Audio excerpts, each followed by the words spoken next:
¿sí? Para abordar el estudio de los átomos, nosotros vamos a aclarar de que vamos a hablar acerca de los modelos, ¿sí?, atómicos. Esto es, nosotros vamos a desarrollar ideas o representaciones de lo que se supone es un átomo. Aclaro esto porque en realidad no se puede observar directamente un átomo, sino que se van elaborando modelos a partir de la evidencia científica del estudio con estos átomos, ¿sí? Entonces fíjense que lo que vamos a presentar ahora son todas representaciones de lo que se sabe o se conoce sobre un átomo, lo que se piensa acerca de cómo es un átomo.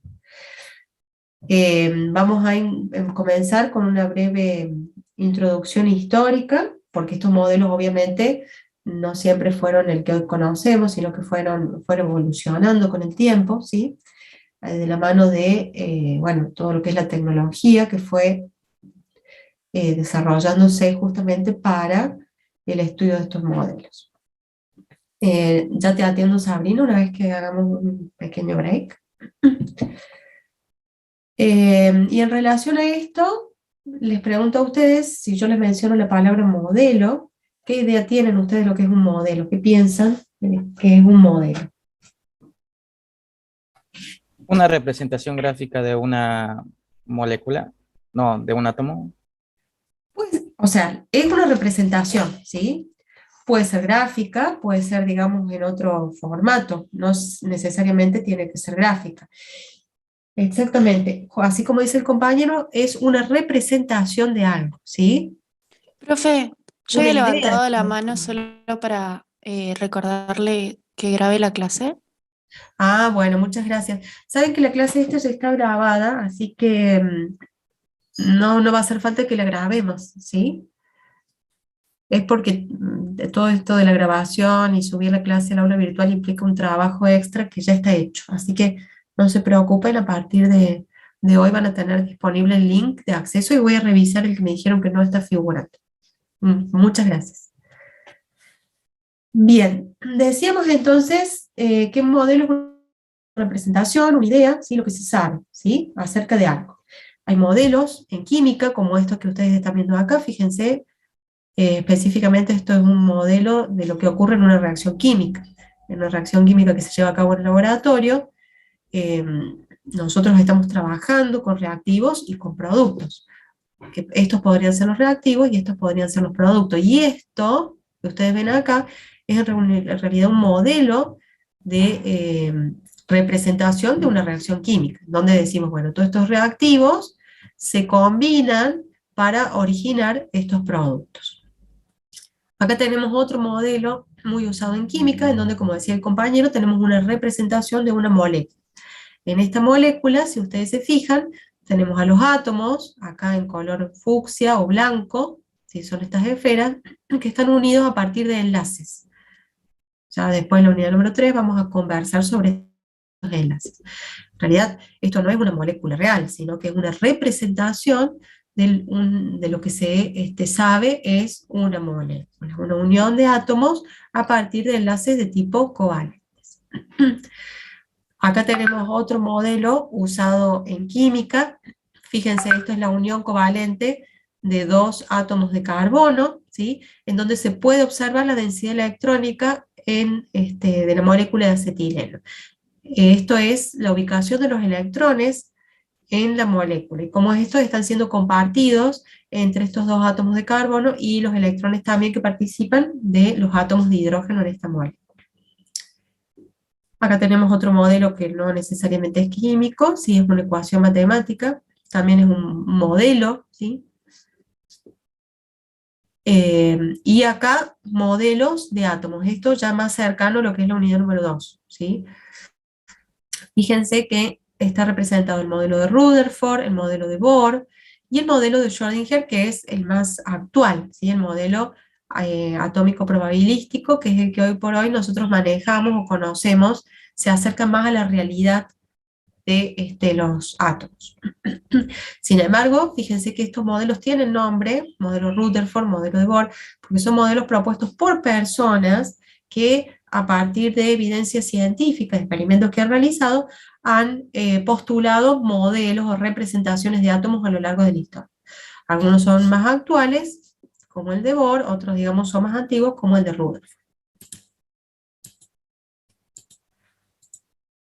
Bueno, si hablamos de personas que han postulado ideas acerca de átomos, debemos mencionar que, bueno, si bien la idea de átomo, la palabra átomo surge mucho antes del 1800, ¿sí? Recién más o menos en ese entonces es cuando personas como Dalton han experimentado y han propuesto ideas acerca de cómo es un átomo o de cómo se comportan los átomos. Bueno, fíjense que Dalton en principio habló de que los elementos de la tabla periódica, todos los elementos químicos de la naturaleza que ustedes encuentran en la tabla periódica están formados por partículas extremadamente pequeñas llamadas átomos. Ahí surge esta idea, digamos, de relacionar a los elementos con las partículas atómicas. Él también decía que todos los átomos de un mismo elemento tienen propiedades idénticas y difieren de los demás elementos, ¿sí? También postulaba que los compuestos están formados por varios átomos de más de un elemento o varios átomos del mismo elemento. Y decía de que hay una relación numérica constante entre los átomos presentes en cualquiera de estos compuestos químicos, ¿sí? Por otro lado, también decía que las reacciones químicas, los átomos no se crean ni se destruyen, sino que se separan o se unen entre sí justamente para dar dar curso a esa reacción química en la que están participando. La representación, o la idea que Dalton tenía acerca de los átomos es parecido a esto que estamos viendo acá, ¿sí? Estos átomos estaban representados por una esfera y tenían distinto tamaño y composición de acuerdo al elemento con el que estuvieron relacionados. Por ejemplo, fíjense, estos pequeños de acá serían para él átomos de hidrógeno, estos de color rojo, átomos de oxígeno, y estos más grandes, de color violeta, átomos de bromo. Obviamente, dada la, digamos, la ubicación histórica de esta teoría, tenía muchas limitaciones, le falta mucho por descubrir, cosa que se fue haciendo con el tiempo. Entonces, algunas de las limitaciones, por ejemplo, él decía de que los átomos no se alteran en las reacciones químicas. Hoy por hoy nosotros sabemos de que hay reacciones químicas de fusión y fisión nuclear, por ejemplo, en donde los átomos sí se alteran, ¿sí? Y se rompen o transmutan formando otros átomos, de donde surge o parte, como decíamos, lo que es la energía nuclear.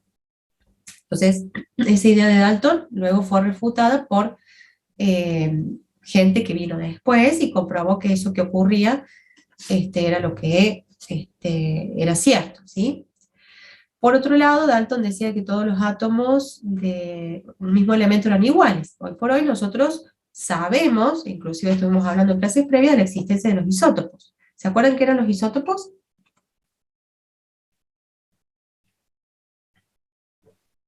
Sí, profe. Sí, Si mal no recuerdo, son átomos con diferentes cargas, no necesariamente la misma carga igual, y con diferentes pesos también. ¿con diferente carga era o diferente masa? Diferente masa, perdone, es verdad, Claro. diferente masa. Creo que eso. Diferente masa. Son átomos del mismo elemento químico, ¿sí? Pero que difieren en el número másico. ¿Por qué difieren en el número másico? Porque tienen distinta cantidad de neutrones entre sí, pero siguen siendo el mismo elemento químico. Entonces, esta idea propuesta por Dalton de que todos los elementos químicos eran iguales, hoy vemos de que no es tan así por la existencia de estos isótopos. Por otro lado, Dalton no explica la naturaleza eléctrica de la materia y el por qué los cuerpos se atraen y se repelen. ¿Qué queremos decir con naturaleza eléctrica de la materia? Bueno, hoy por hoy nosotros sabemos de que si pensamos en un átomo y en su estructura, sabemos que en su centro existen protones con carga positiva y en la periferia electrones con cargas negativas, ¿sí? A grandes rasgos. Esto es, los electrones con cargas negativas se sostienen en la estructura del átomo atraídos por la carga positiva del núcleo. O sea, no es un detalle menor la naturaleza eléctrica de la materia, porque si no existiera esta atracción entre cargas positivas y negativas, bueno, estos electrones podrían fácilmente liberarse del átomo, y no tendríamos los átomos como lo conocemos actualmente, ¿sí? Cargas negativas atraídas por una carga o por cargas positivas, conformando la estructura atómica. Entonces, a eso hacemos referencia cuando hablamos de naturaleza eléctrica de la materia. Todo lo que es materia está conformado por átomos, y los átomos, en su esencia, están conformados por subpartículas con cargas opuestas que se atraen, ¿sí? Eso es lo que confiere la naturaleza eléctrica de la materia. Bueno, algo muy importante que ya vamos a ver en más detalle, además de los protones en el núcleo y los electrones con carga negativa en la periferia, tenemos a los neutrones. Y todo lo demás en el átomo es espacio vacío, ¿sí? Esto es, la mayor parte del átomo es espacio vacío. Por más que suene paradójico, la materia es en su mayor porcentaje espacio vacío, ¿sí? Bien. Aparece entonces un señor llamado Thomson posteriormente, que comenzó a desarrollar experimentos con lo que se denominaban tubos de rayos catódicos. Estos tubos de rayos catódicos eran tubos en donde se realizaba vacío parcial en el interior, vale decir, se extraían la casi totalidad de la cantidad de moléculas o átomos que existían en el aire, ¿sí? Y se conectaba en él un cátodo terminal negativa, ¿sí?, a un ánodo terminal positiva. Estos dos electrodos eran ambos conectados a una fuente de voltaje, y lo que yo observo es que cuando se descargaba voltaje sobre este circuito, desde el cátodo partían unos rayos, ¿sí?, que se dirigían de forma rectilínea hacia el ánodo. Por otro lado, él observó de que si existía algún orificio en este ánodo, el rayo podía seguir su curso, y inclusive si se colocaba algún material, como esta lámina que ustedes ven acá, que pudiera, digamos, emanar fluorescencia, ¿sí?, se podía corroborar el impacto de estos rayos, que en realidad son transparentes. Acá están, digamos, indicados con color rojo, pero son transparentes. Entonces, colocando un material fluorescente, se podía corroborar el impacto de estos rayos, ¿sí?, observando luminiscencia sobre el material. ¿Qué es un material fluorescente a todo esto?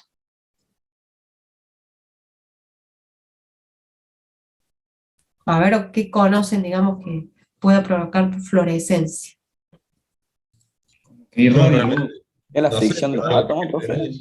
o que emita luz. Muy bien.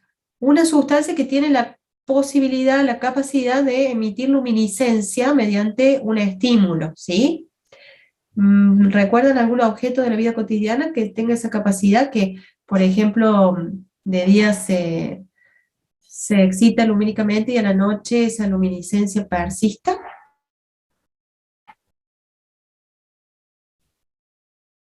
como las pulseritas esas que usan en las fiestas, puede ser. Bien, también las manecillas de los relojes despertadores puede ser que tengan ese comportamiento. Entonces, ven ustedes que hay materiales que presentan esa capacidad, ¿sí? Cuando son excitados los electrones del material, estos electrones, al volver, digamos, a su estado basal de energía, ya lo vamos a conversar un poquito más en profundidad en breve, pueden emitir luminiscencia. Entonces, esto era el experimento que él hacía, ¿sí? Y justamente tomaba este material para observar o detectar el impacto de estos rayos catódicos. Y digo rayos y estoy en realidad haciendo una especie de, resaltando, ¿sí?, la palabra rayos, porque son electrones en realidad los que se producen, y él llamaba rayos catódicos. Él no sabía, ¿sí?, qué eran. Hoy por hoy nosotros sí sabemos que esos rayos que él llamó rayos catódicos, porque surgían desde el cátodo, son en realidad electrones, ¿sí? Son electrones.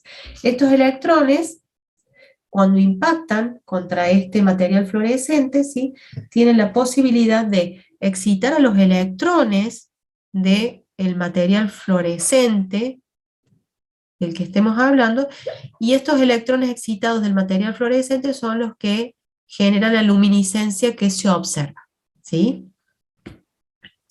Entonces, fíjense que son electrones que chocan contra los átomos del material fluorescente, y este choque, digamos, genera una transferencia de energía hacia los electrones de los átomos del material fluorescente, y esos electrones, cuando vuelven a su estado basal de energía, porque el estado, digamos, excitado es un estado momentáneo, circunstancial, ¿sí? Los electrones del material fluorescente tienden a volver a su estado basal de energía.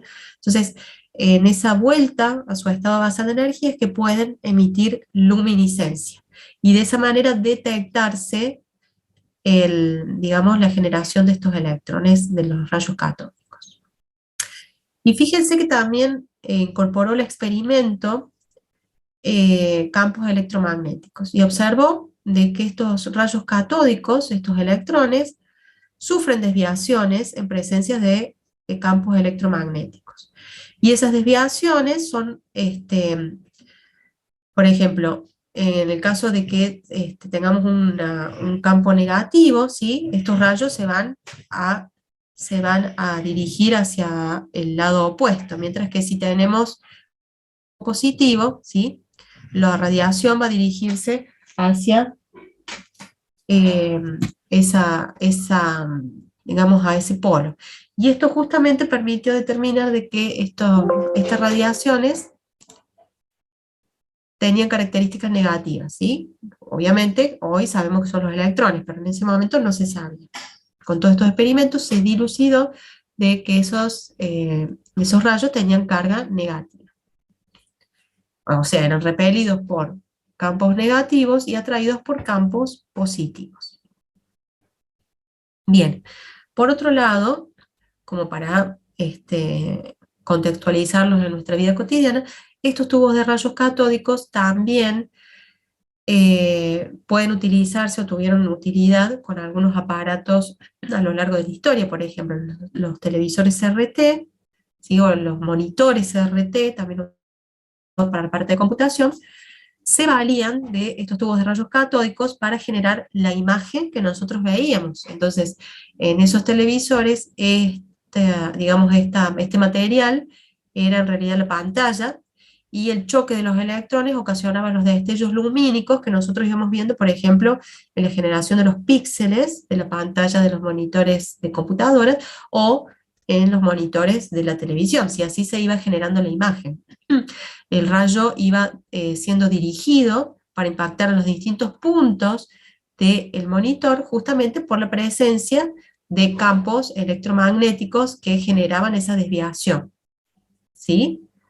Yo les he dejado en el aula virtual un material que explica cómo se generan digamos, las imágenes, tanto en los televisores CRT como en las pantallas de las computadoras. Si bien, digamos, estos televisores actualmente ya cayeron en desuso, a lo mejor algunos de ustedes tienen alguno, o en alguna familia hay alguno, fueron muy importantes y también sirvieron de sustento para posteriores avances tecnológicos, ¿sí? Seguimos. Les decía que estos tubos de rayos catódicos no se observan a simple vista. Acá tenemos tubos de rayos catódicos reales, ¿sí? No son gráficos. Ahora bien, si nosotros colocamos un recubrimiento de sulfuro de zinc, material que tiene posibilidad de ser excitado y generar luminiscencia, fíjense que se pueden observar los rayos catódicos. En este caso tenemos unas de rayos catódicos que se dirigen desde el cátodo hacia el ánodo de manera rectilínea, ¿sí? Acá estos rayos son desviados, ya sea repelidos o atraídos por la presencia de un campo magnético, que en este caso es simplemente un imán. ¿Mm? Bien. Todo esto llevó a Thomson quien experimentaba con los tubos de rayos catódicos, a generar una teoría acerca de los átomos, que en esa época era más evolucionada de lo que se conocía con Dalton, ¿sí? Él propuso de que un átomo podía ser considerado como una esfera maciza, en donde se encontraban distribuidos las cargas negativas sobre, digamos, un volumen, como les decía, consistente de carga positiva. Y lo denomino modelo de budín de pasa porque justamente hace una alusión, un parangón, paralelismo, en relación a la distribución azarosa de estas cargas negativas como si fueran las pasas de un budín, ¿sí? En donde, obviamente, el átomo sería el budín. ¿Mm? De esta hora nos empieza a agarrar hambre si hablamos de esto, pero bueno. Seguimos, ¿se entiende hasta acá? Sí, profe. Sí, profe. Ahora sí, profe. Luana,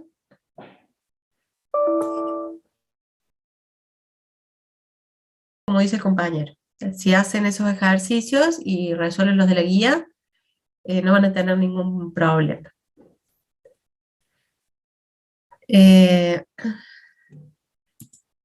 Vamos a seguir. ¿Me pueden escuchar?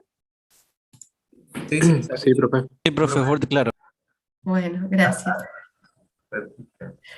Acá Franco pregunta si hay grupo de WhatsApp. Si tienen a lo mejor y quieren escribir en el chat como para incluir a Franco, yo mientras voy compartiendo nuevamente la pantalla.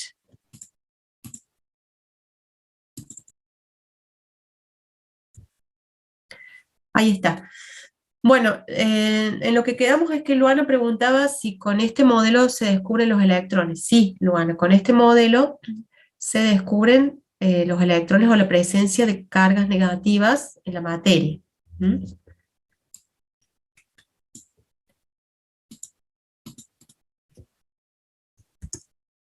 Bien, justamente estas son las conclusiones de la teoría de Thomson. En los átomos están presentes estas partículas diminutas con carga negativa, ¿sí? A las que llamamos electrones. El átomo era considerado una esfera cargada uniformemente con electricidad positiva, dentro de la cual estaban insertados, incrustadas estos electrones.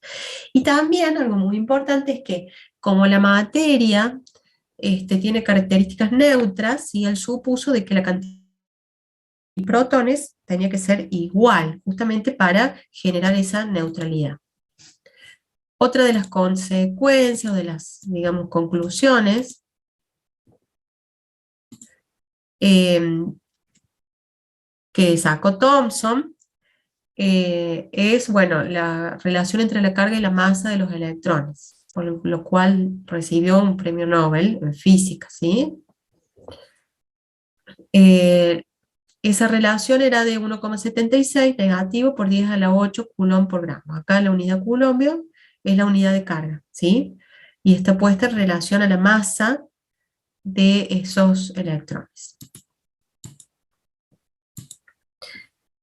Además de esto, logró dilucidar la carga de los electrones, ¿sí? De 1,60 negativo por 10 a la menos 19.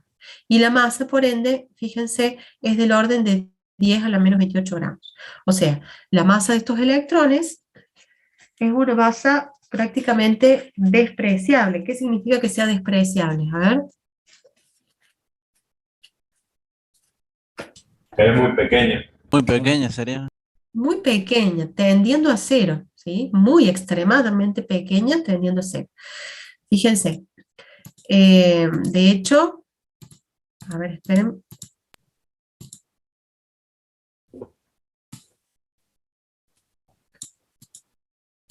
Quiero...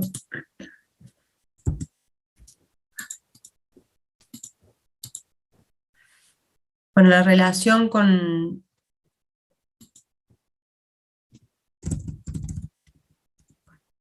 No nos vamos a ir tan adelante. Vamos a tener paciencia. La masa del electrón, entonces, es del orden de 10 a la menos 28 gramos.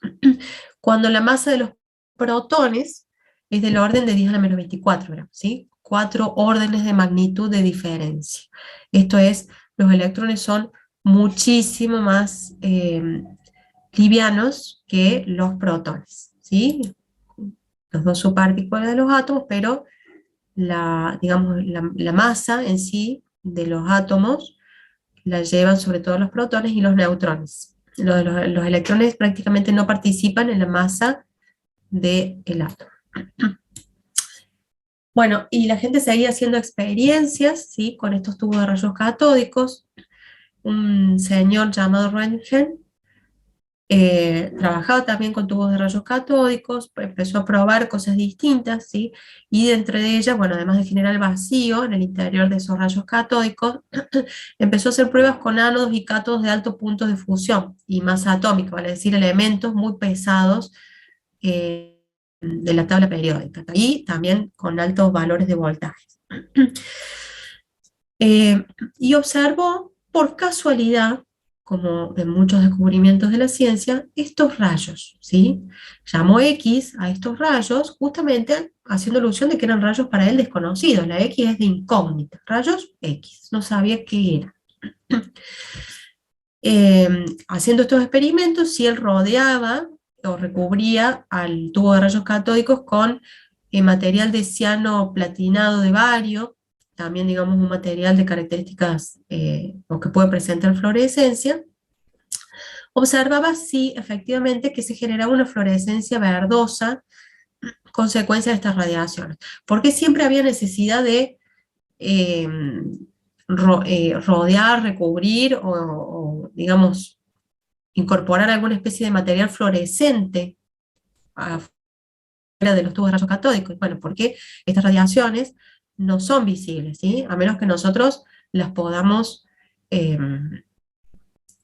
a ver cómo les sería la palabra, las podamos visualizar, ¿sí? Las podamos obligar a aparecer de alguna manera como con estos materiales. Bien.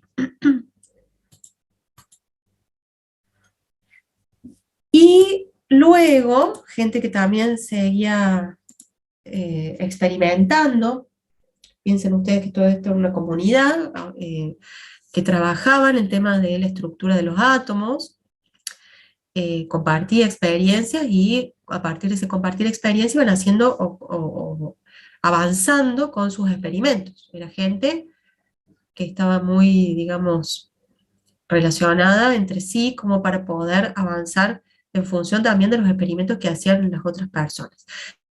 Entonces aparece, por ejemplo, Marie Curie y este señor Becquerel, que tomaban todo lo que habían descubierto Röntgen y también los contemporáneos, y proponían experimentos distintos, ¿sí? Todo esto hizo el avance, obviamente, del conocimiento de la estructura del átomo. Entre estos experimentos, ellos empleaban material, hoy por hoy sabemos que es material radioactivo, ¿sí? Como el uranio, ¿sí? Y observaban de que si de alguna manera este uranio también, digamos, lo hacían incidir sobre una lámina, podían detectar 3 tipos de radiaciones emitidas a partir de este elemento. Y que estas radiaciones se comportaban de manera distinta, también ellos pudieron ver eso. Primero, considerar que este uranio posee una gran cantidad de protones y neutrones en el núcleo, tiene posibilidad de alguna manera escindirse. ¿Qué quiere decir escindirse? Dividirse, ¿sí? Generar fisión de su estructura, y a partir de esa fisión, no solamente generar partículas más pequeñas, a partir de esa división se generan partículas más pequeñas, sino que también se genera energía, ¿sí? Energía que ellos llamaron rayos, ¿sí? Rayos. Entonces, a partir de esa fisión nuclear, se generaban los rayos que ellos llamaron alfa, rayos beta y rayos gamma. Hoy por hoy nosotros sabemos de que lo que ellos llamaban rayos beta en realidad eran electrones, ¿sí? Lo que ellos llamaban rayos alfa en realidad eran protones liberados a partir de la fisión nuclear de este uranio. Y también se generaban estas radiaciones gamma, ¿sí? También se generaban radiaciones gamma. Estas radiaciones gamma, a diferencia de los rayos alfa, o las cargas positivas, y los rayos beta, cargas negativas, no podían ser desviados por campos electromagnéticos como estos que ustedes ven acá, y que desvían, ¿sí?, a los rayos alfa o a los rayos beta. Los rayos beta, si ustedes se fijan, se aproximan a la terminal positiva. Los rayos alfa a la terminal negativa. Sin embargo, esta radiación gamma no podía ser desviada por campos electromagnéticos, lo que les daba cuenta de que no tenía masa, ¿sí? Esa radiación gamma no tenía masa. Mientras que los otros casos sí tienen masa. En el caso de los electrones es una masa pequeña, en comparación de los protones, pero existen, ¿sí? Mientras que los rayos gamma no poseen masa. Entonces surge ahí la idea de radioactividad. Y con el otro curso conversábamos acerca de la película, ¿sí? Que está disponible en Netflix y que justamente enmarca todo este experimento que nosotros estamos pasando tan rápidamente, ¿sí? No sé si han tenido posibilidad de verla, de la película, Madame Curie. No, profe, yo No, no. no, ni sabía. La tengo en la Bueno, lista. ¿Cómo se llama? bueno, Madame Curie. Es linda la película porque todo esto que nosotros estamos mostrando tan rápidamente en realidad fue importantísimo, ¿sí? Estuvo, o se dio en un marco histórico, bueno, muy interesante como para conocer. Entonces, decíamos que mientras iban estudiando química para el parcial, si quieren hacer un recreo, bueno, es una buena opción es ver esa película, ¿no? Re triste. Bueno, es así la historia. Es así, bueno. Hoy mira toda la utilidad que tuvo, digamos, todo lo que hicieron esos personajes históricos. Todo lo que tenemos que agradecerles, ¿no? Bueno, o no. Eh, saben ustedes que, bueno, tanto los rayos X como la radiación gamma es muy útil a nivel medicina, ¿sí? Entonces, todas esas cosas son cosas muy útiles en la vida cotidiana. Por cierto, habrán observado ustedes que cuando van a hacerse alguna placa radiográfica, o si han tenido posibilidad o necesidad de hacerse algún estudio con rayos gamma, la preparación de los médicos es una preparación que justamente implica la protección, ¿sí?, de ellos hacia esas radiaciones. Justamente tiene que ver con las características de estas radiaciones, sobre todo los rayos gamma. Los rayos gamma no tienen masa, digamos, son solo, digamos, energéticos, es energía, eh, pero son muy potentes y tienen posibilidad de generar, bueno, distorsiones ionizantes en el organismo, lo que puede ocasionar problemas en la salud. Por eso siempre la gente se resguarda empleando o delantales de plomo o haciendo los estudios en alguna cámara protegidos, ¿sí?, de la radiación. Profe, Sí, tengo una consulta. Me quedo ahí. Usted dice que estos rayos no tienen masa. ¿Y cómo entonces manifestamos la energía? Se me viene a la memoria la fórmula de la energía, ¿no es cierto? Medio de la masa por la velocidad del cuadrado, la velocidad de luz, creo que era así. ¿Y en qué radica el hecho de que no tenga masa? ¿Propagación por el medio? en realidad no tiene que ver con la propagación, sino de que no hay ninguna partícula asociada a esta radiación que tenga masa considerable, ¿sí? Es solo una radiación que tiene energía. En los otros casos tenemos posibilidad de generar energía, digamos, y también tener masa, pero las radiaciones gamma poseen poseen tan elevada energía justamente porque no tienen masa. Todo lo que tiene masa de alguna manera presenta inercia, ¿sí? Claro, claro. Presenta Sí, inercia. De hecho, mientras más masa, más sí, o menos inercia, ¿sí? Por ejemplo, si comparas la fuerza que tenés que hacer para impulsar una pelota de fútbol a una pelota de tenis, sabrás que no es la misma, y esto tiene que ver justamente con la masa que tiene cada una de esas pelotas, por así decirlo. Mientras menos masa tiene, más posibilidad o mayor energía tiene una determinada partícula. Entonces, por ejemplo, las partículas alfa, que tienen mayor masa, pueden ser paralizadas, son radiaciones que pueden ser paralizadas por a lo mejor una lámina de papel, por así decirlo, ¿sí? No atraviesan una lámina de papel, cosa que sí a lo mejor pueden atravesar las radiaciones beta, mientras que estas radiaciones gamma, al no tener masa, pueden atravesar cualquier material. ¿Mm? De ahí justamente su alto poder energizante. Perfecto.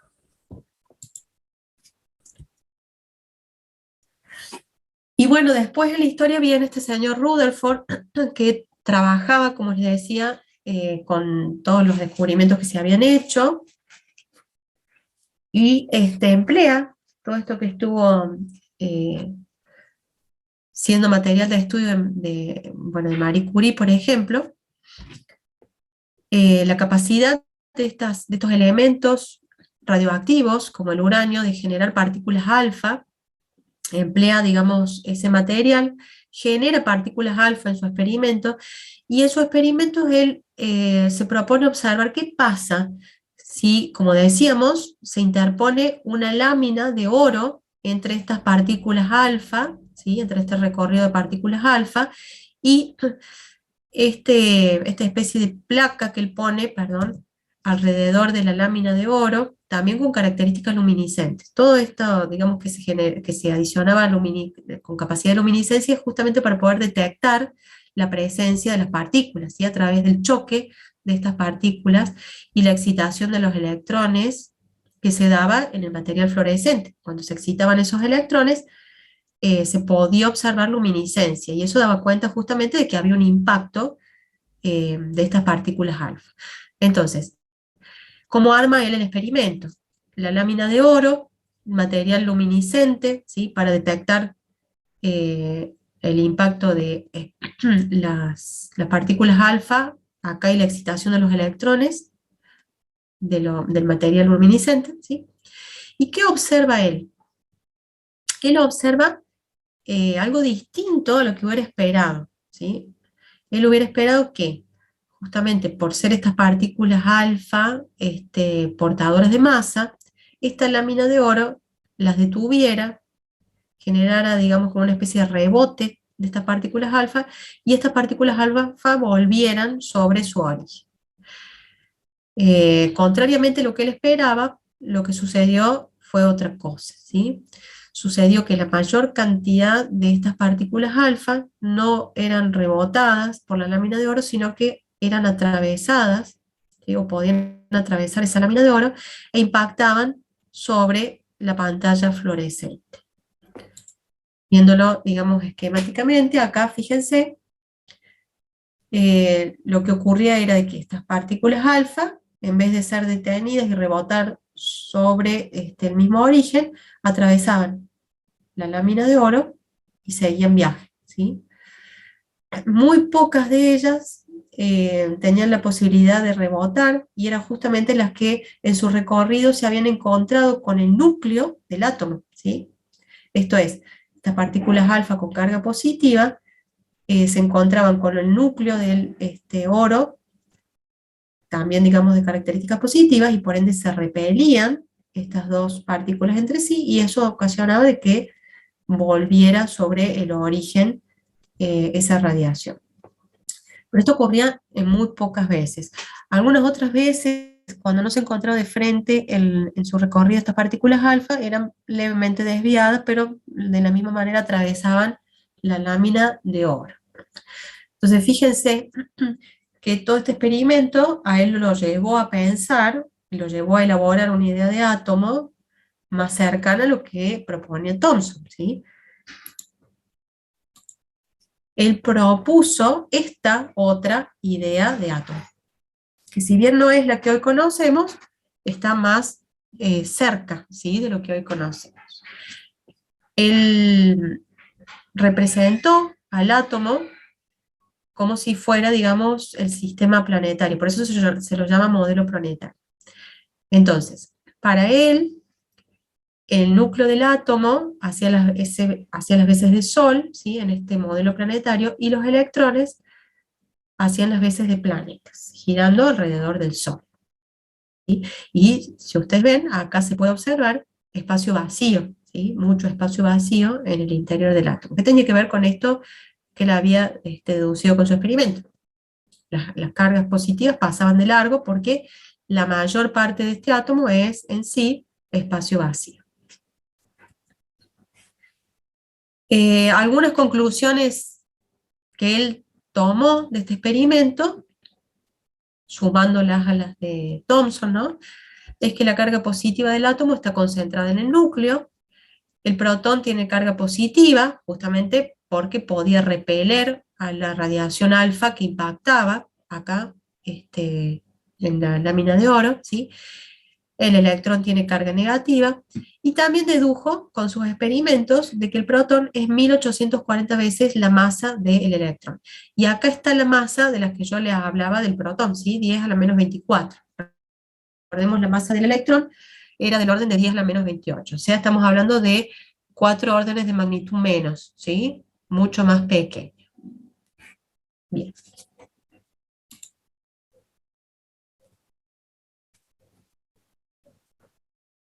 Uriel me pregunta si tiene algo que ver con los neutrones. No pude ver tu mensaje en el momento que lo hiciste y de qué estaba hablando yo en ese momento. No sé a qué hacía referencia tu duda. No, nada, profe, ya está. Está bien. Ya tenía una duda, pero ya lo entiendo. Ya pasó, ya pasó. Sí, Perdón, sí. perdón que se me escapa a veces el chat. Y Esteban hace el comentario que es un modelo bastante acercado, claro, que está, digamos, mucho más relacionado con lo que hoy se conoce. Vamos a ver qué es lo que hoy se conoce, ¿no? Pero obviamente el de Thomson ya quedó totalmente fuera de curso.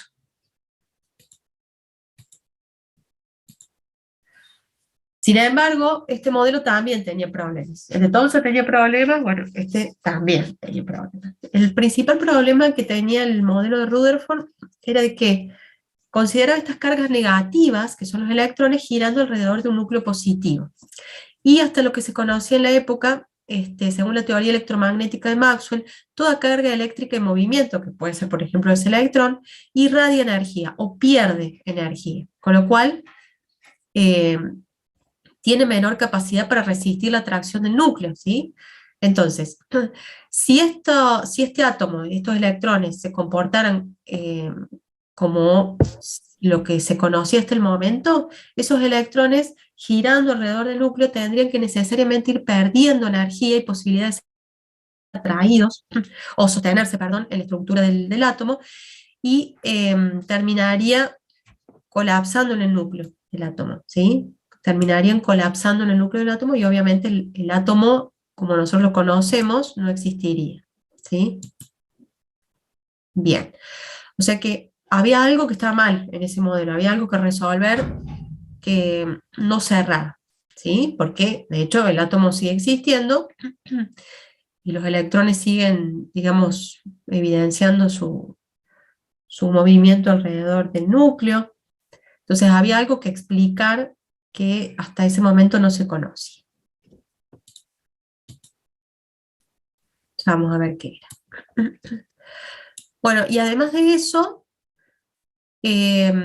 empiezan a aparecer nociones más, más cercanas a lo que son las dimensiones del átomo. Fíjense, radio atómico, 100 picómetros. Radio nuclear, 5 por 10 a la menos 3 picómetros. Esto es, si esto que ustedes ven acá, esta esfera, es el átomo, es la representación del átomo, el núcleo del átomo sería esto que nosotros estamos viendo acá, ¿sí? Este puntito negro, que incluye a los protones y a los neutrones. Sabiendo nosotros de que la masa del átomo en sí reside mayormente en este núcleo, es bastante llamativo, ¿no? Que el núcleo, con toda la masa del átomo, esté ubicado o localizado en esta tan pequeña porción del átomo. Entonces, el núcleo concentra la masa del átomo en un espacio muy pequeño. Todo lo demás es espacio vacío, teniendo en cuenta que ese electrón posee una masa despreciable, ¿sí? A ver, como para que ustedes tengan una idea, una vez en un libro yo leí una comparación muy gráfica, ¿sí? Si, por ejemplo, el átomo fuera un estadio de fútbol muy grande, como el de Brasil, uno de Brasil en Maracaná, este núcleo del átomo sería o tendría las dimensiones de una canica, de esas pelotitas muy pequeñas con las que los niños juegan, ¿sí? Esas canicas de vidrio. Esa relación hay entre el núcleo del átomo y el átomo. Entonces, fíjense cómo es de llamativo, ¿no? Esa relación. Hablando de números, el radio atómico 100 picómetros. Acá empezamos a hablar de unidades de partículas subatómicas.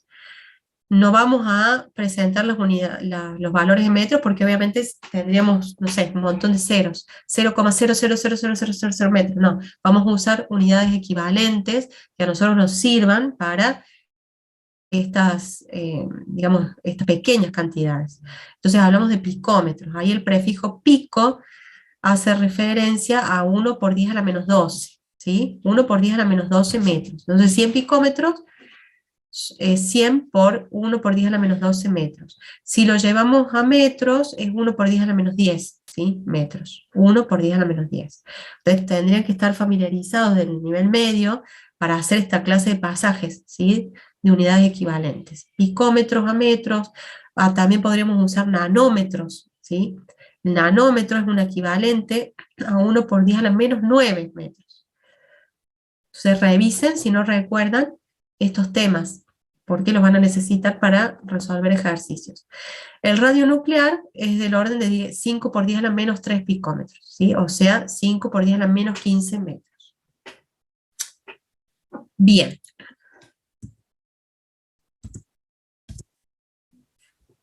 Esto ya lo habíamos visto en clases previas. Con este nuevo modelo aparece lo que es el número atómico o el número másico, que nosotros ya lo habíamos presentado en el grado número 1, considerando que el número másico incluye la sumatoria de los neutrones y los protones del núcleo, ¿sí? Número de protones más números de neutrones. Mientras que el número atómico incluye la cantidad de protones de este núcleo, ¿sí? Tenemos que tener en cuenta lo que dijimos en las primeras clases. En los elementos químicos, el mismo elemento químico, la cantidad de protones no va a variar, ¿sí? Puede variar la cantidad de neutrones, pero la cantidad de protones no varía, y es justamente esa cantidad de protones la que le brinda la entidad a ese elemento, ¿sí? La entidad química a ese elemento. Y acá tenemos el número de masa, indicado con la letra A, y el número atómico, indicado con la letra Z. Si les sirve como para acordarse, porque sé que muchas veces nos perdemos, ¿sí? Con estos dos números, una regla mnemotécnica podría ser, número atómico tenemos la A, ¿sí? Que es la primera letra del abecedario. Fíjense que es la Z, la última letra del abecedario. Entonces el número atómico la Z. Por descarte, el número másico está indicado con la letra A. A mí, si quieren acordarse acá, a lo mejor si uno piensa en número atómico, tendría que ser la A, pero no, es lo opuesto, ¿sí? Es la Z. Perfecto. Y acá algunos ejemplos de lo que son isótopos famosos. El de hidrógeno, que ya lo habíamos presentado, el hidrógeno en sí, el deuterio o el tritio.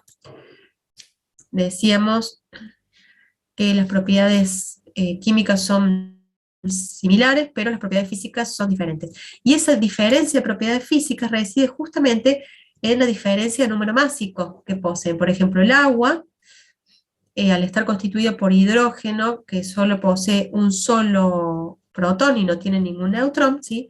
Obviamente tiene un menor número másico, y la masa también es más reducida. Acá el deuterio tiene un protón y un neutrón en el núcleo, por lo tanto, la masa de esta molécula va a ser mayor, ¿sí? Entonces, la diferencia física o la diferencia de comportamiento físico radica justamente en esta diferencia de número másico que poseen las dos moléculas al tener distintos tipos de átomos de hidrógeno. ¿Se entendió hasta ahí? Perfecto, profe. Sí, profe, se entendió. Muy bien. Hacemos un recreo de 5 minutitos y continuamos. Son las 13:05, a las 13:10 ¿Seguimos? ¿Sí? Vamos a tener que refrescar algunas cositas, ¿sí? ¿Por qué? Porque lo que sirvió para terminar de alguna forma de definir lo que por hoy conocemos como átomos fueron los espectros de emisión y absorción. Cuando uno habla de espectros, habla en realidad de radiaciones electromagnéticas, ¿sí? Entonces vamos a recordar aspectos relacionados con esas radiaciones electromagnéticas, entre ellas las propiedades de las ondas. ¿Por qué? Porque estas radiaciones electromagnéticas en realidad son o están constituidas por ondas electromagnéticas. Dentro de las propiedades de onda, esto lo deben haber visto ustedes en física, en el secundario, tenemos las características de longitud de onda, que es la distancia entre dos puntos sucesivos de una onda, ¿sí? Tenemos la amplitud, que es la distancia vertical desde el punto medio de la curva hasta una cresta, punto máximo, o lo que puede ser un valle, un punto mínimo. Y también tenemos lo que se llama frecuencia, denotado por la letra nu, ¿sí? Que es la cantidad de veces que pasa una onda por un determinado punto. Acá la amplitud y la longitud está denotada por la letra lambda. Para la amplitud no tenemos ninguna letra indicada, pero en ambos casos vamos a usar unidades relacionadas al metro, ¿sí? Porque son unidades de longitud, tanto la altitud como la longitud de onda.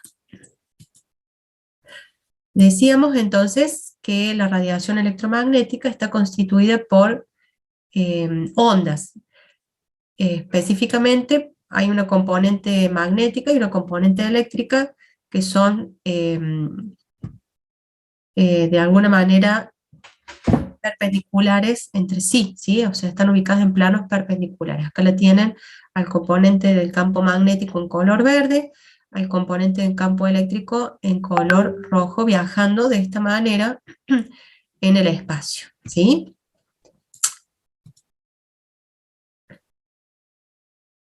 Todo lo que es radiación electromagnética tiene que ver con emisión y transmisión de energía por medio justamente de estas ondas electromagnéticas. Un punto a tener muy en cuenta para todos los cálculos que vayamos a hacer es que la velocidad de la luz en el vacío, esto que vamos a denotar con la letra C, es 3 por 10 a la 8 metros sobre segundo, ¿sí? Nos va a hacer falta este valor para los cálculos. Y se verifica que toda radiación electromagnética, tanto la luz, esta que nosotros traemos ahora a colación, como las demás radiaciones electromagnéticas que vamos a observar en un rato, cumplen con esta igualdad, ¿sí? La longitud de onda por la frecuencia es igual a ese valor de velocidad de la luz C, que nosotros habíamos presentado. Entonces, cualquier radiación electromagnética cumple con esta igualdad. Longitud por frecuencia de esa radiación electromagnética equivale a la velocidad de la luz en el espacio. Bueno, y decíamos entonces de que además del visible hay un grupo muy importante de varias radiaciones electromagnéticas que difieren en su longitud de onda. Estos son los rayos gamma y los rayos X, que nosotros ya los habíamos presentado, ¿sí? Con los experimentos que habíamos visto, ¿sí? Aparecen otros tipos de radiaciones, los rayos UV, la radiación visible, bueno, es la luz que habíamos nosotros indicado, los rayos infrarrojos, y también aparecen las microondas y las ondas de radio, haciendo o conformando a este colectivo de radiaciones electromagnéticas. Todas ellas, entonces, tienen una longitud de onda y una frecuencia específica, en donde se cumple, como decíamos, esta igualdad.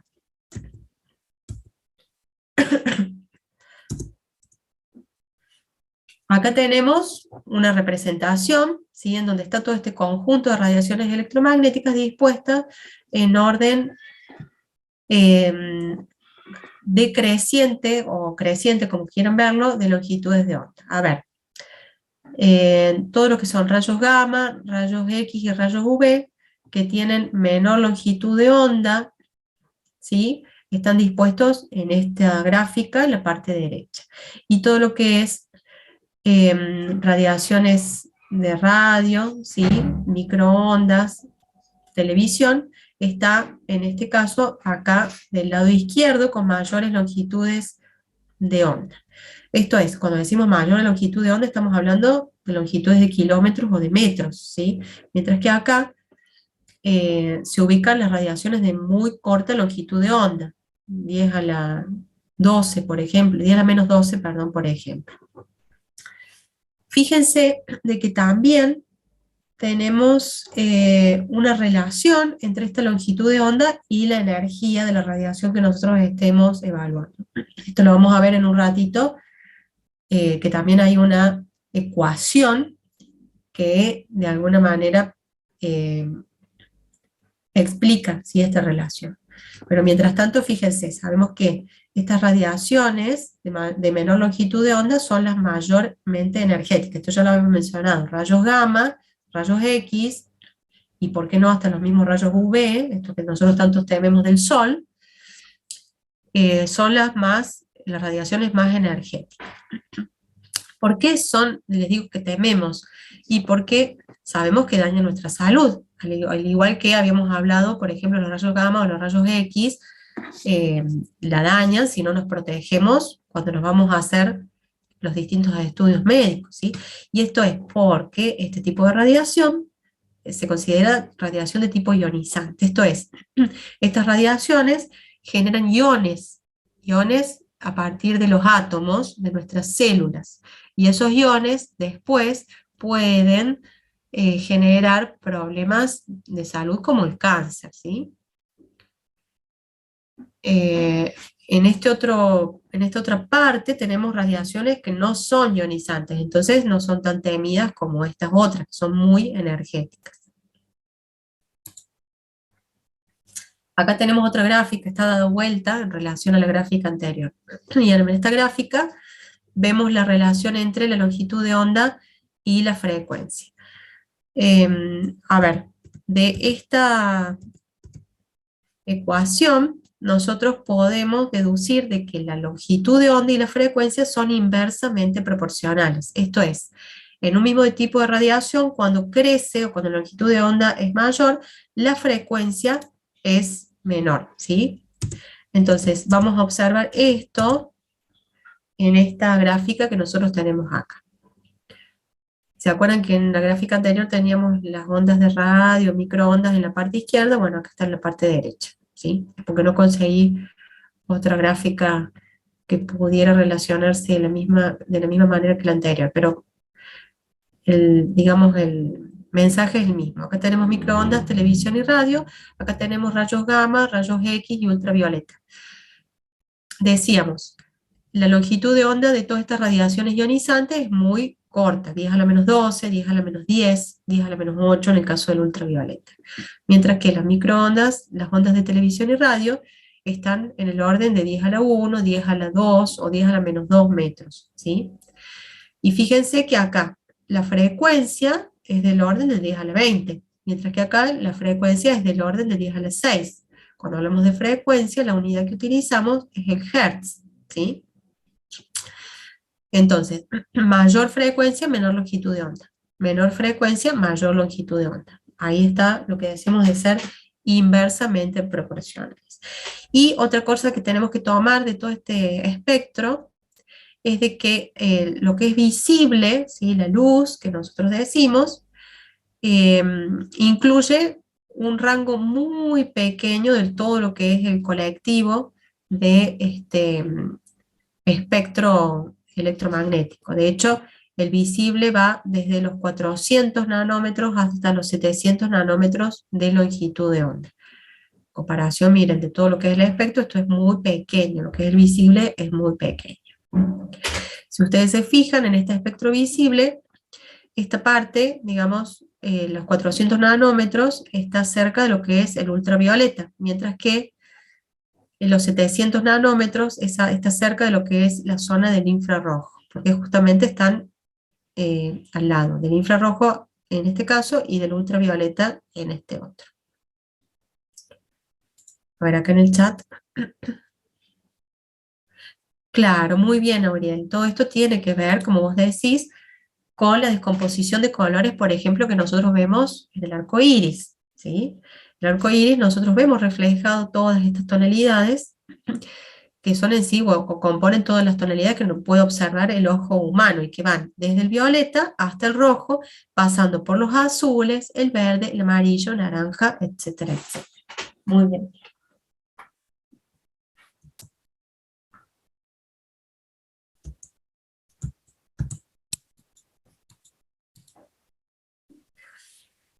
Por otro lado, y así como nosotros vemos en el arco iris, esa división de colores también se puede provocar empleando un prisma de cristal, ¿sí? En donde nosotros obligamos a la luz blanca a atravesarlo y observamos justamente esa descomposición en todos los colores que les mencionaba: rojo, naranja, amarillo, verde, azul y violeta.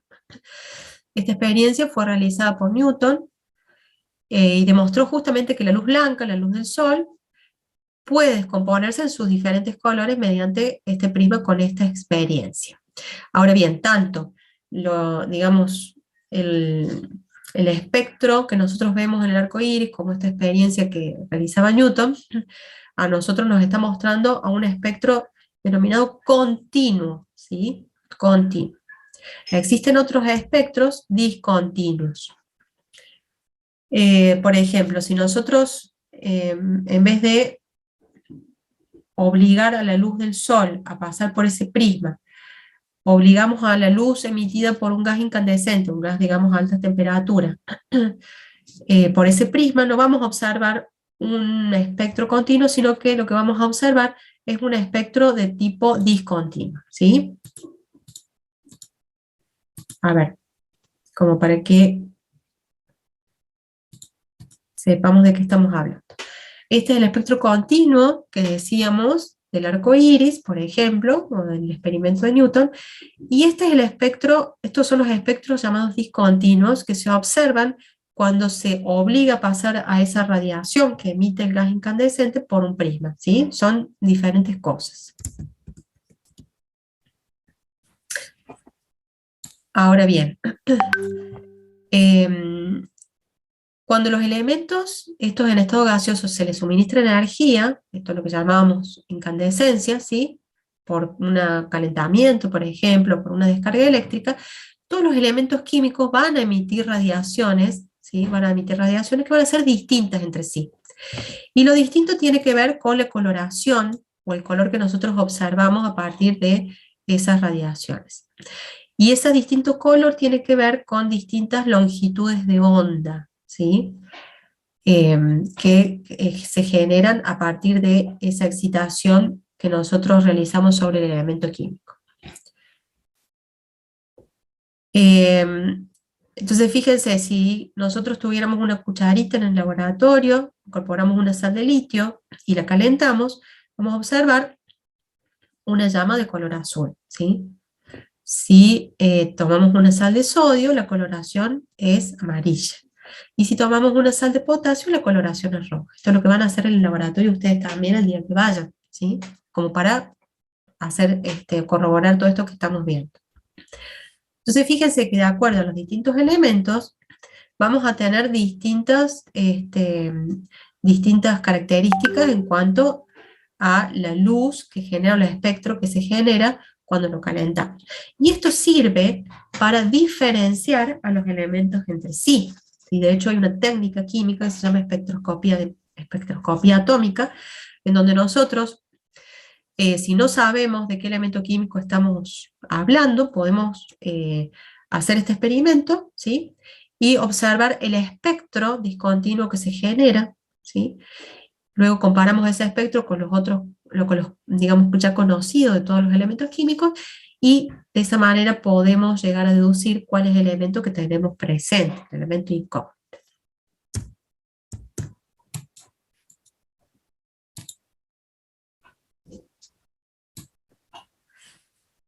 Ahora bien, tenemos dos tipos o dos formas de hacer estos experimentos, ¿sí? Que van a generar dos espectros distintos. Uno van a ser los espectros de absorción y otros van a ser los espectros de emisión.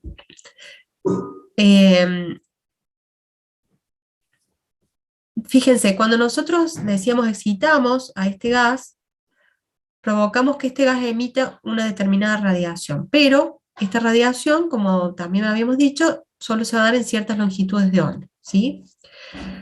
Esto va a ser lo que nosotros llamamos espectro de emisión y que va a ser también característico de cada sustancia. Otra posibilidad es que nosotros tengamos digamos, a la sustancia, al estado gaseoso, y obliguemos a una determinada radiación a atravesar a ese gas. Entonces este gas, o los átomos del gas, van a absorber parte de esta radiación que nosotros estamos incorporando, y vamos a obtener un espectro distinto, ¿sí? Un espectro en donde vamos a tener algunas líneas negras que justamente se van a deber a las longitudes de onda que fueron absorbidas por los átomos, ¿sí? Y por ende no se van a ver reflejadas acá. De hecho, si nos fijamos, los espectros de absorción y de emisión son complementarios. Los de absorción nos está faltando la radiación en longitudes de onda que fueron absorbidas por el gas. Mientras que acá lo que tenemos son los espectros logrados por la excitación de ese mismo gas mediante alguna fuente, por ejemplo, de calentamiento.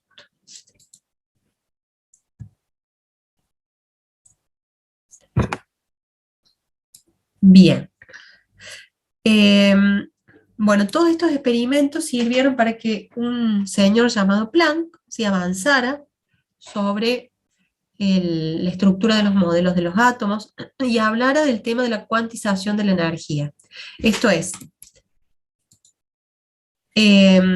cuando se estudiaban estas rayas espectrales, se permitió relacionar a la emisión de radiaciones, ¿sí?, que son distintas para los distintos átomos, por diferentes longitudes de onda, con cambios energéticos que fueron asociados a los saltos de los electrones. Esto que hablamos de excitar a los electrones, significa que nosotros a esos electrones les vamos a dar energía para que pasen de un nivel que nosotros llamamos basal, ¿sí?, de energía, a uno excitado. Y en el momento de que ese electrón vuelve a ese estado basal, porque ese estado excitado es un estado de muy poca duración, ¿sí?, en donde esos electrones no se encuentran de manera estable, en el momento entonces que vuelve el electrón a su estado basal, libera la energía remanente en forma de radiación electromagnética con una determinada longitud de onda. Y esa longitud de onda está directamente relacionada con la cantidad de energía que ese electrón liberó, esa energía remanente que el electrón liberó, ¿sí? Entonces, Planck supuso que esa energía estaba cuantizada, que se relacionaba directamente con la longitud de onda de la radiación emitida, y que decíamos estaba cuantizada porque es en realidad un múltiplo de un número entero y no se produce en cualquier cantidad, sino que justamente tiene una relación directa con ese salto electrónico que se logró en el átomo. Entonces, si un átomo emite radiación con una frecuencia nu, la propuesta de él era de que la energía de ese fenómeno estaba directamente relacionada con esa frecuencia de la radiación electromagnética, y a su vez había que incorporar una constante para que esa proporcionalidad se transformara en una igualdad. Entonces esa energía era igual a la constante que se llamó de Planck por esa frecuencia emitida, siendo esa constante o teniendo un valor de 6,63 aproximadamente por 10 a la menos 34 joules por segundo. Entonces, hay una relación directa, proporcionalmente, entre la energía de esa radiación electromagnética y la frecuencia de esa radiación electromagnética, ¿sí?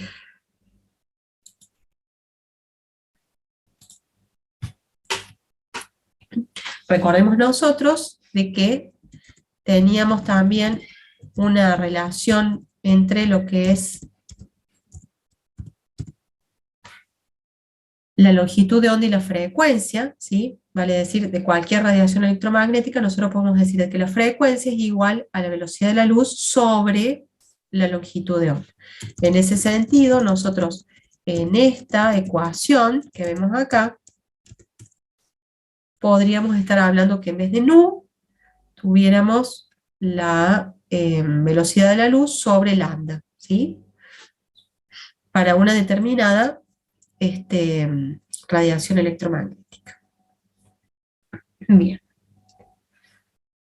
Bueno, voy a dejar la clase acá, primero porque estamos en hora y segundo porque tenemos la publicación de la clase hasta este punto, ¿sí? Como para poder avanzar.